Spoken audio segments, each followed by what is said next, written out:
Poem would read this way. It says, when you ask someone to cross a bridge, you're making three inherent promises. One, that the bridge is sound.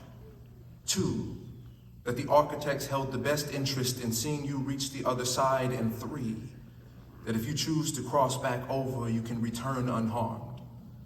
Physically or metaphorically, structural or rhetorically, before inviting traffic, your bridge should be tested, your intentions reflected, and a mirror held posing the question, if you saw you waiting on the other side, would you feel safe to cross? Some of us know the stories of structures long standing, about the intentions connected to the hands who had no plans of safe crossing, and have watched bridge builders use the same blueprints under new names with no intentions of holding their promises. We've watched our ancestors crossing galloping Gerties with 20-point plans and caravans to remind the nation of promises made on a trail of broken treaties. Some of us have forgotten that bridges have names, namesakes of forsaken folks who have found themselves as symbols. We've seen their statues. In a country that sometimes repeats subconscious beliefs when we fail to understand their history. There are idols erected in spaces honoring the ghost of our country's identity, the bridges holding the names of a mirror we are afraid to face. On March 7, 1965. Two groups stared into each other's eyes as the rights written in the country's constitution hung in the balance, the setting.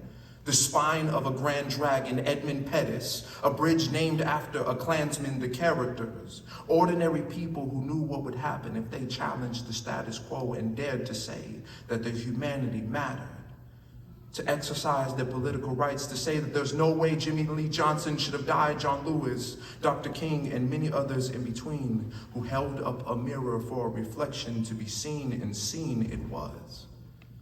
Met with dogs and billy clubs, their feet standing on the scales of a fire-breathing spirit, and the receivers serving as incarnates of their bridge's namesake. This afternoon became known as Bloody Sunday, a central text in the studies of tragedy and perseverance, an invitation to remember that not everyone will have adherence to the rules of bridge building, that appearance and integrity are not the same thing. Because of courageous interpreters, we know how to spot faulty bridges.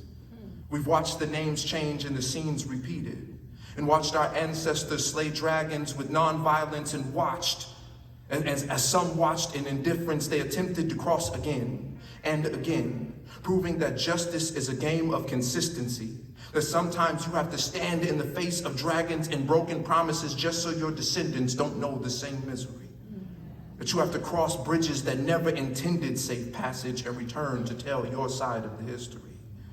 The story of civil rights is not a story of sound infrastructure, but one of strong feet who tight-roped on the narrow promises of equality. The next time that you go to build a bridge, make sure that your blueprint includes a mirror, that you're not building with the dehumanizing tools that always seem to bleed into good intentions.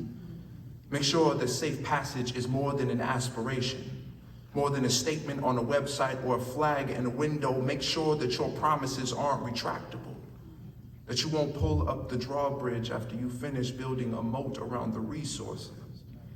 Make sure you are aware of how taxing it is to pay the toll to cross. Make sure that your promises are permanent.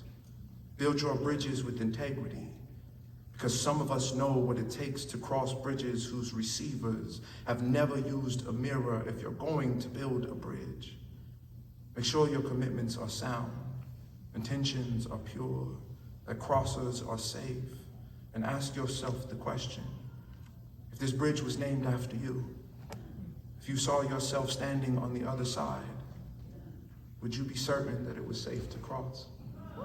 Peace, man.